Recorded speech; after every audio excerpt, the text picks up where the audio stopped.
In this chapter, we're going to learn about health, lifestyle, and stress. Now, you might be wondering, why did we jump from chapter 2 to 14? Well, I thought it'd be more important to upload this early in the course rather than late.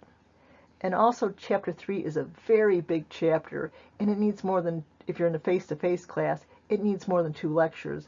Versus this one, we can definitely get done in a lecture and a half, maybe in a lecture. So that's some of the reasons why I loaded the order a little bit funky, as you've probably noticed. There's also some interesting techniques for helping to control stress in this chapter. So I hope if you're an online student that you just don't maybe just merely listen to them, but you actually give them a try. You might find some of these techniques, if you're faithful about them, be very useful. And can't we all need a little stress reduction, especially in these times? So take care, and I hope you find this chapter to be interesting and somewhat useful.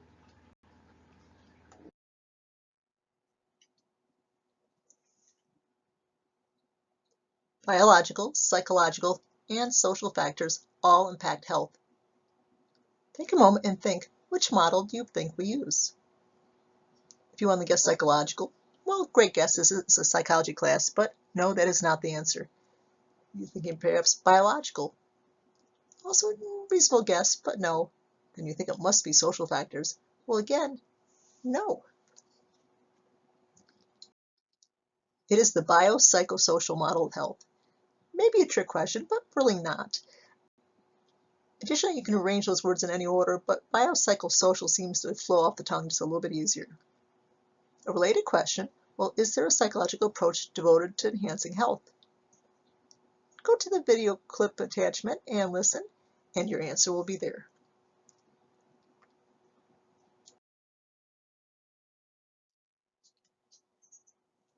I assume from the previous slide, you concluded that stress will be our next topic. Indeed, you're correct. Let's start with the basics, stressors versus stress. And as you can see, we'll start with stressors. These are threats to our peaceful existence. Really anything that can threaten to rock your boat.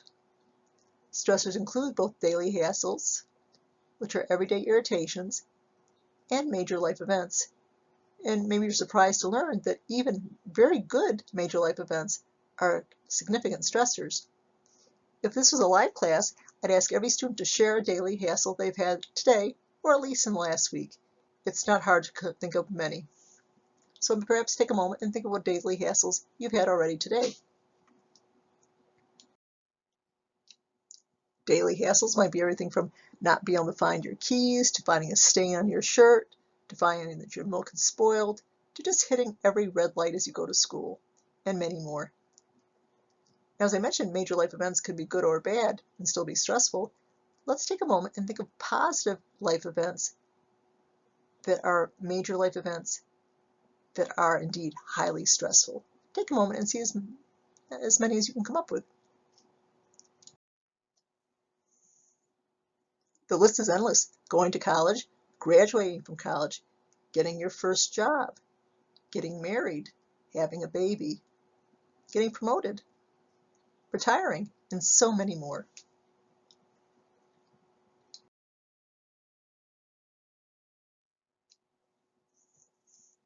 So we consider stressors, the threats to our peaceful existence.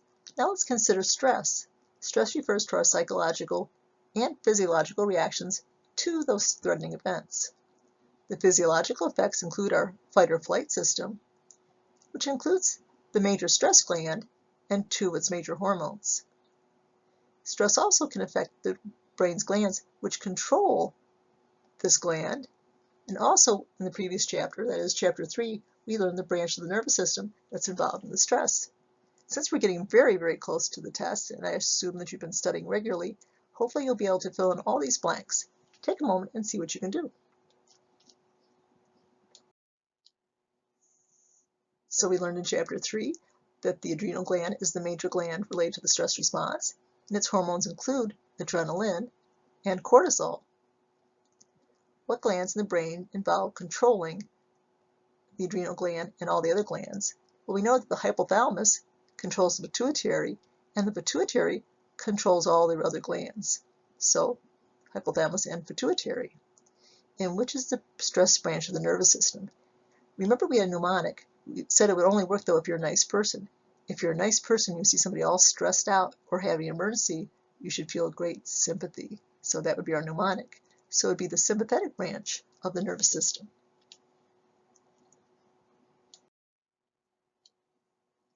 Most people believe we live at highly stressful times. I'm rather dubious. Let's consider people of the past that live locally. We're very close to the stockade. So let's consider how people lived in the stockade and their stressors, and are our lives really that much more stressful? Let's consider the temperature of your home in the winter. 60 to 75, I assume. Well, people who live in the stockade, during the day their house would get to a balmy, if they were lucky in winter, mid-40s. At night it would go below freezing. The water they had, of course, would freeze solid. Are you cold 24/7 in the winter? People back then were cold all the time. Do you have running water in your home? Of course. Hot water? Of course. Back in colonial times, you might have to go to the well and break the ice. You might have to go down to the river. So running water in a home would be an unimaginable luxury to these people. Do you have clean clothes? They would not. Are you always hungry? Well, if you are, please visit our food pantry. You can go there up to 3 times a month. Please remember to bring your bags, and we'll also give you resources for other local food pantries too. What time do you go to bed? 9:45, 10, 11, 11:30? Well, colonial times, people would go to bed at dusk because there was no light in the homes.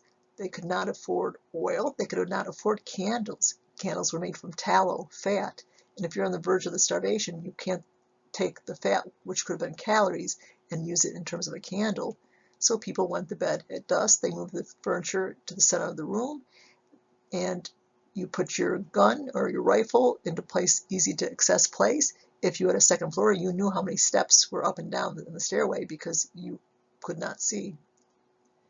Right now, as I narrate this, we're in the middle of the COVID epidemic. Hopefully you don't know anybody that died from it. And if you did, I'm very sorry, and I do extend my sympathy to you. In colonial times, you would know somebody that died every spring. It might be 2 houses down, 10 houses down, maybe in your house, but even young people were regularly dying, which is a rarity in our current times. So are our modern lives truly that stressful compared to people of the past? I do not think so. Let's now consider some of our stress-related responses, starting with problem-focused coping. This would be coping with direct steps to confront the stressor. One gender is more likely to use it. Do you think men or women? Of course, everybody uses it, but men use it more often. It's their go-to strategy. Now, a different response, which we all use, is called the tend and befriend response. This is a tendency more often seen in, you think, men or women? Indeed, women to react to stressors by focusing on social ties, stopping at somebody's house, texting, phone calling, asking for a hug. Now let's go to our next related slide.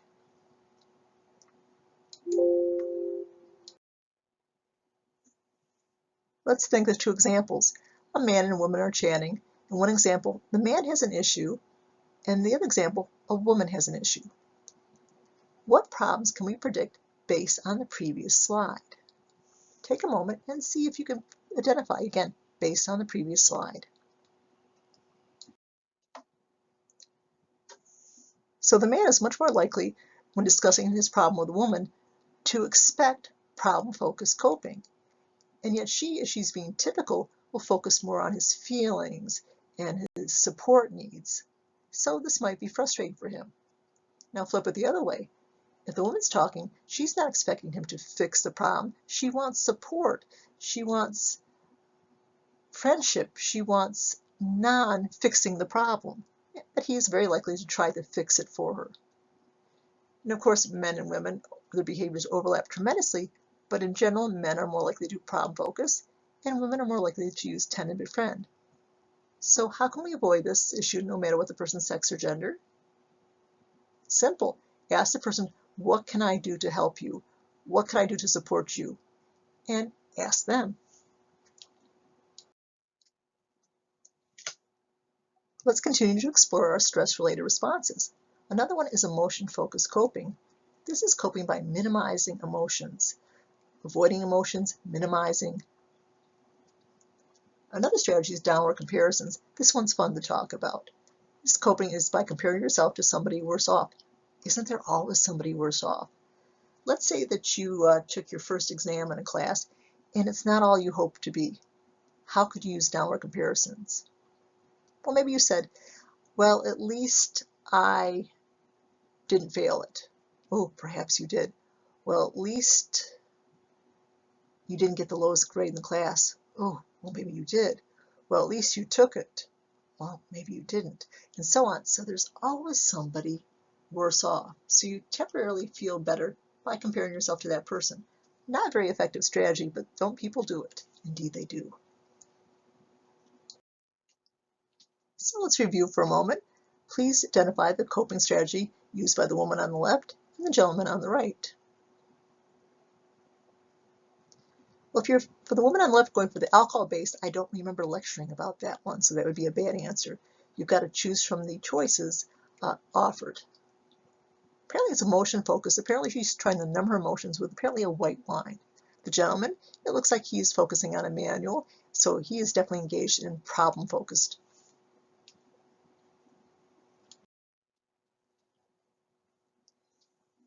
Is it the life events that determine our happiness, or is it our perception of them? Definitely our perception.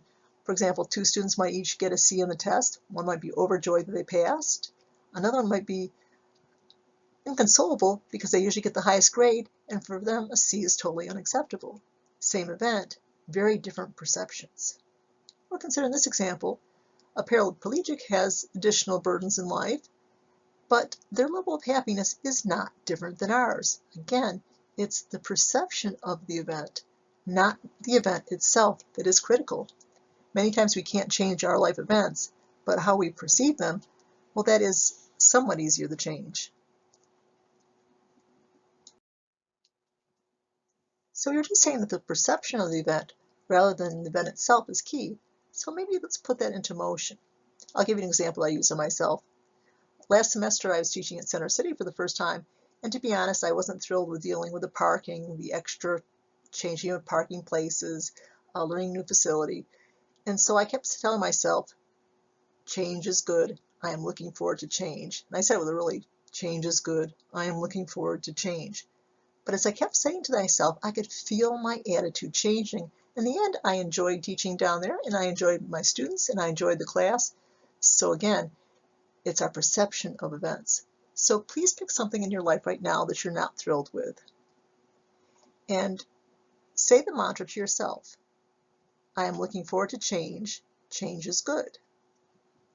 Actually do it. So, and pause this if you need to. So whatever this is, I'm looking forward to change. Change is good. Do this several times a day. Remember to do it, and you might actually feel your attitude changing. It's a simple way to feel better about life.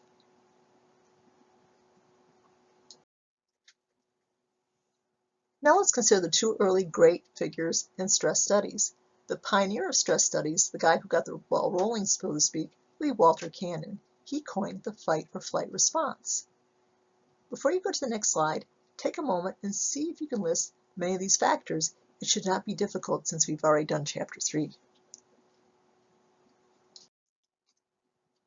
So we noted changes in BP and blood pressure. We noted increased respiration, perspiration, pupils dilating, more sugar being released into the blood, more adrenaline being released into the blood.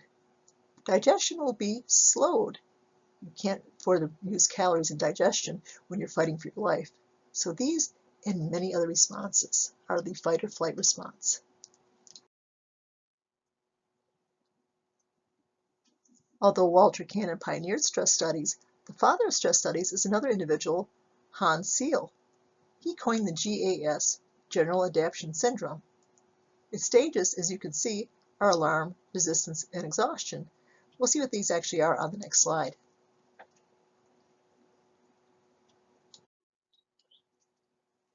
So stage 1, alarm, full out fight or flight response. Stage 2 it's being attenuated, it's being weakened. So for example, less hormones. Hopefully the stressor is stopping.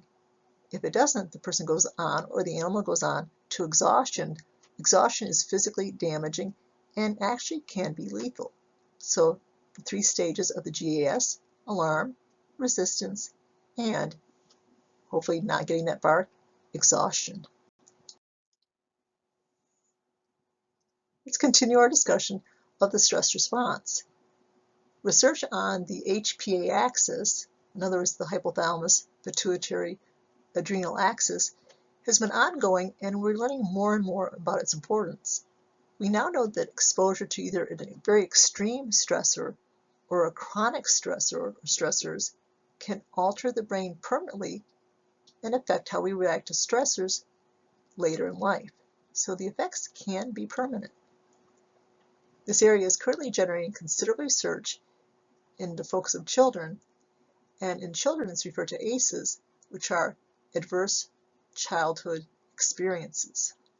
So again, adverse childhood experiences.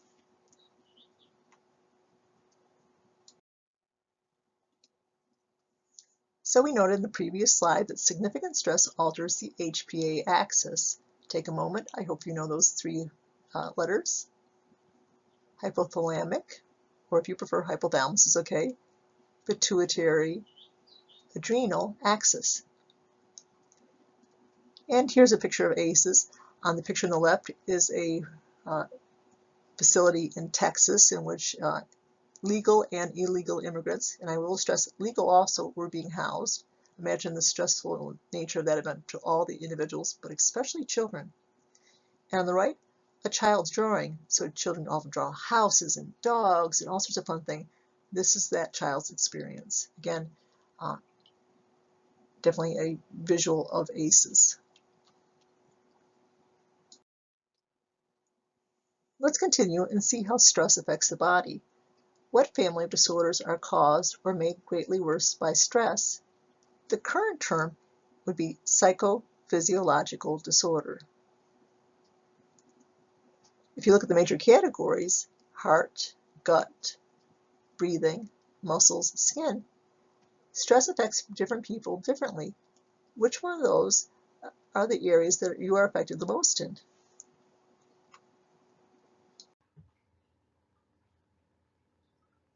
On this and the next few slides, we're going to look at some of the basic behaviors of health and perhaps reflect on the way we live our lives and seeing how well we're meeting them or maybe not.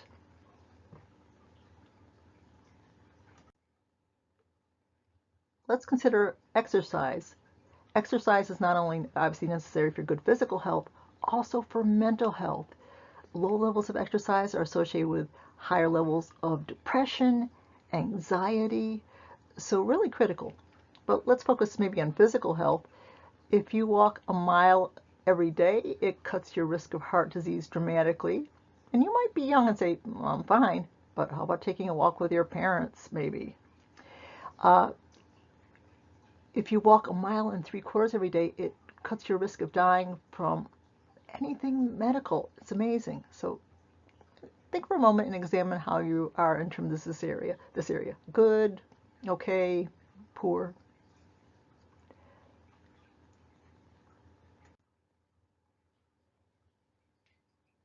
Next, let's consider the stressors in your life and how you cope with them. Do you actively do things? Meditation or yoga is certainly one way. So is exercise, as we just noted. Stress is inflammatory, and that's a major enemy of every organ system of your body, including your brain. It's also oxidative. In metal, oxidation leads to rust. Well, think of it as the biological equivalent to rust. With that in mind, consider if you're doing anything for stress reduction and how you're doing there, strong, poorly, okay. And then next, please click on those 2 links and listen to them for maybe a minute.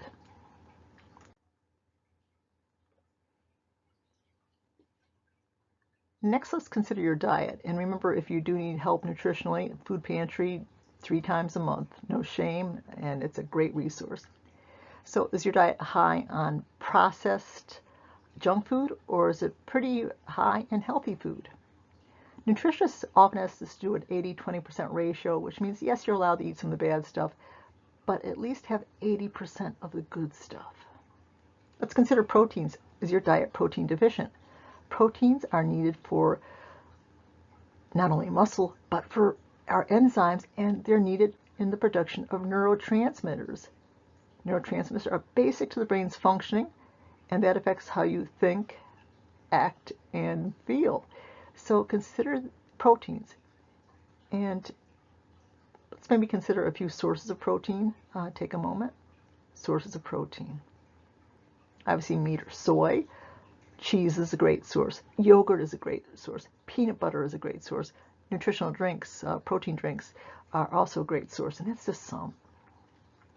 And for those of you that think coffee is a breakfast, I feel your pain, but coffee is not a breakfast. So consider what you could do perhaps to make your diet just a little bit healthier. Most people have a lot of room for improvement, myself included.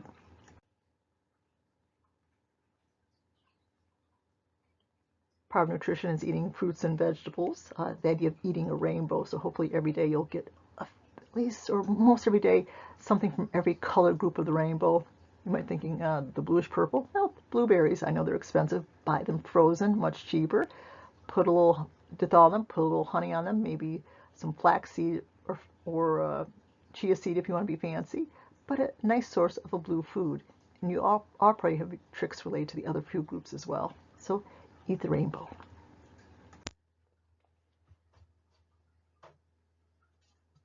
The last year or two in particular, the damaging aspects of ultra-processed foods are on many people's radars, including even, I'll admit, mine for the first time. We're learning more and more about how damaging they are in terms of mental health, psychological functioning, and predisposition for a lot of diseases, including apparently neurocognitive disorders later in life. How can you tell if it's ultra-processed? Well, in part, if you're buying products, flip over and look at the back side. If it's something you could make in your kitchen, it's not. If it's something your grandmother or you don't have on your cupboard shelf, it's ultra-processed. In particular, bad are the ultra-processed meats, hot dogs, bacon in particular is a really bad one. In general, can't tackle it all out of your diet, but pick a particular product that you know is bad and substitute it out, and bit by bit you'll live healthier and be healthier.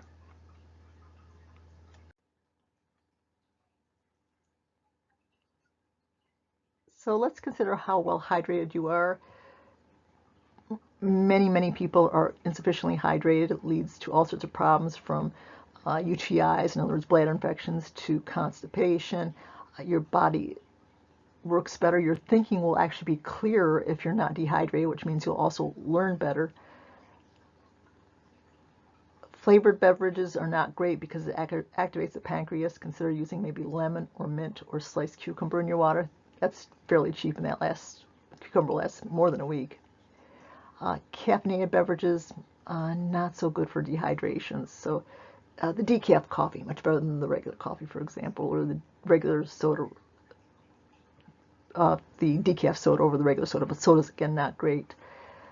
A lot of times when you're foraging the kitchen hungry, your brain is getting confused with thirst with hunger. So a lot of times it's really your body's need for hydration. It'll actually help you lose weight. I found that I get up in the morning, drink a glass of water, go take care of my animals in the barn, come back in, drink another glass of water. I'm already on the right path. So consider your hydration.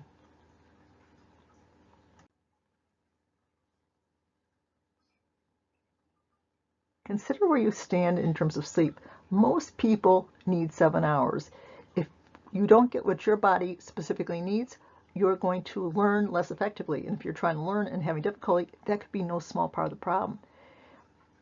It's also very unhealthy for your body. It causes you to make poor behavioral choices, including nutrition, but it just causes a significant impairment. So consider that. Avoid caffeinated things before bed. Also, alcohol. Also, blue light is also for example, cell phones and computers is also a sleep impairer.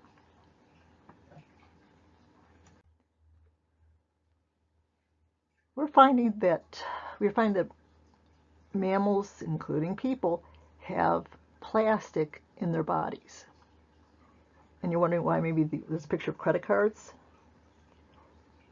People consume, apparently, on average, a credit card of plastic every year. How can you cut down your plastics? Well, don't use plastic water bottles, especially the type that are really cheap and they go crinkle, crinkle, crinkle when you push it on them. That is just breaking tons of plastic into your water. But also try to use metal, in particular, water containers, coffee containers. Do not cook in plastic. Be careful about using black plastic cooking utensils. That's usually made from non-food grade plastic, cheap China stuff. So again, use the colored plastic, or even better yet, silicone is much safer. So try to cut down the plastic that you're consuming. Your body and brain will be healthier. And we're just starting to learn about the negative effects here. So in 10 years, we'll know so much more, and I'm sure nothing good. So cut down on your plastics. Let's consider another basic habit of health, meeting our social needs. So talking with people shown on the left. Texting, cell phone, not nearly as good. People who have high levels of cell phone use score higher in anxiety and higher in depression. So if you can't go through a class without texting, in all seriousness, you should reach out to our counselor. If you have to look at your phone in the middle of the night, again, you should probably reach out to our counselor. It shouldn't be the first thing you do in the morning, the last thing you do before you go to bed in the middle of the night. Again, not healthy, just not healthy. Humans are social and we need human interaction. People that are isolated die earlier. They have lower physical health and mental health.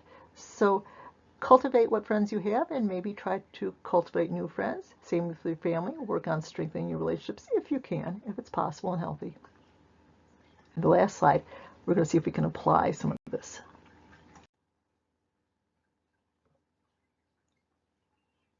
Okay, let's try and apply what we've learned. Pick one of these areas pictured here that you are deficient in and that you could easily make a change that you'd be willing to do. I'm going to pause for 6 or 7 seconds and have you select one of these areas. You can always pause this if you need to. So now that you've picked it, share the particular behavior that you're going to engage in daily. Now, if you're in the classroom, I'm going to have you share it with your neighbor. If you're not, maybe text it to a friend. After you master it, remember to do it daily. This could really make a difference in your life. After you've mastered it, pick another area. So, for example, if you're bad on drinking enough water, like I mentioned, maybe get up in the day, drink a glass of water. Before you leave for college, drink a glass of water. Before you go home, drink a glass of water, and you're already probably well on your way to doing well. Or do a daily meditation if you need a stress reduction. Do a little bit of walking. There's so many areas, so pick one and actually do it. It will make a difference.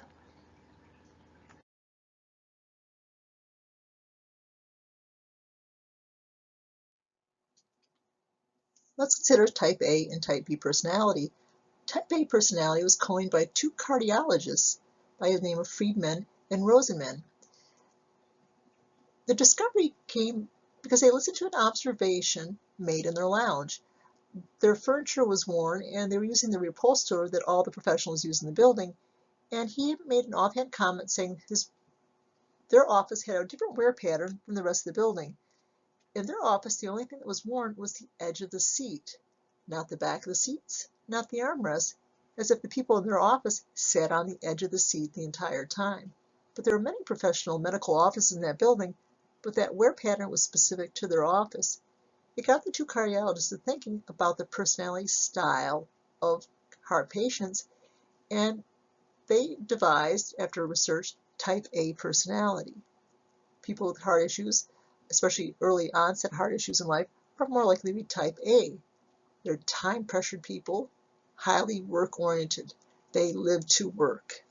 They're often perfectionists. Type B, on the other hand, are people, easygoing, laid back.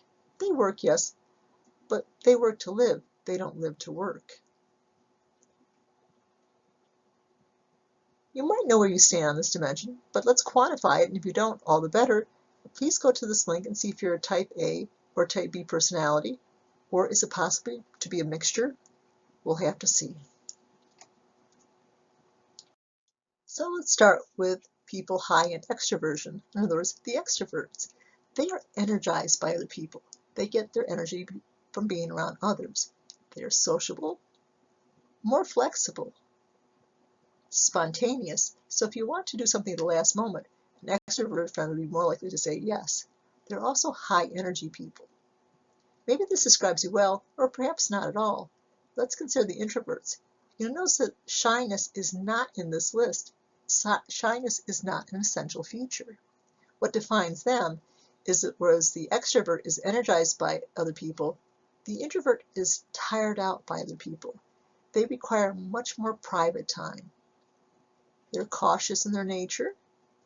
They let people in, but they're much slower to let others in. And they tend to self-evaluate a lot, asking themselves, why did I do that? Often for years. So go to the website listed and determine if you are more of an introvert or extrovert, or perhaps you're a blend of each.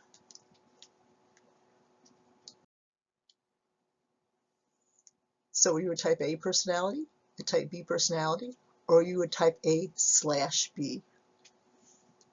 Next, let's consider extroversion and introversion. The person, though, would be an extrovert or an introvert.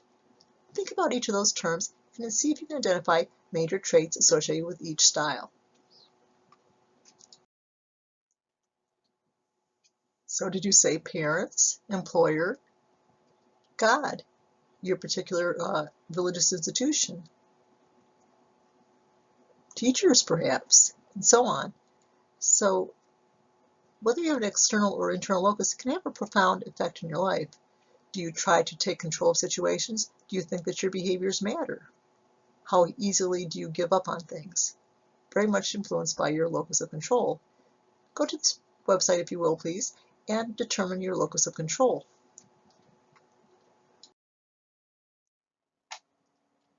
Let's say these three students took their first test in whatever class, math, economics, psychology, and unfortunately they all failed it. Determine which locus of control each student has, and then let's consider the implications of their locus. So Jody blames her grades on her teacher, internal or external. Definitely an external locus. I would not be hopeful for Jody passing the course, because if she sees her teacher as being the fault, she's not going to alter her studying and approach to the class, and probably will get the same result on the next test. Sal is blaming his grade on his poor attendance and study habits. Sal apparently has an internal locus. I'm hopeful for Sal. If he realizes his attendance and study habits are the cause, maybe he will alter his attendance, missing no more classes, and maybe he'll go to the Learning Center and then give all sorts of private workshops on study skills. Now let's consider Raphael. He blamed his grade on his usual bad luck. Clearly an external locus, and I'm not hopeful for Raphael either. He will not attempt to change his behavior if he thinks everything is being controlled by his luck.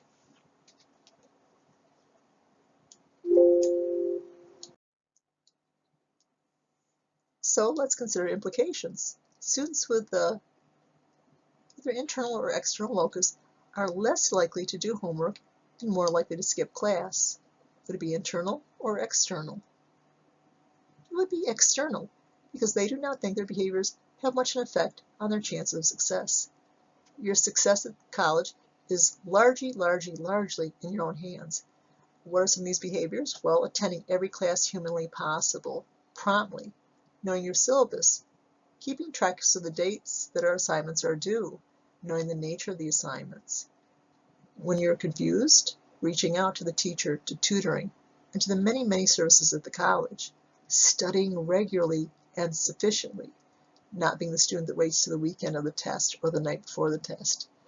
So with proper behaviors, you will succeed in college, and we want to help you succeed, so we are there for you. So please do all you can do and also reach out to the people who are there to help you.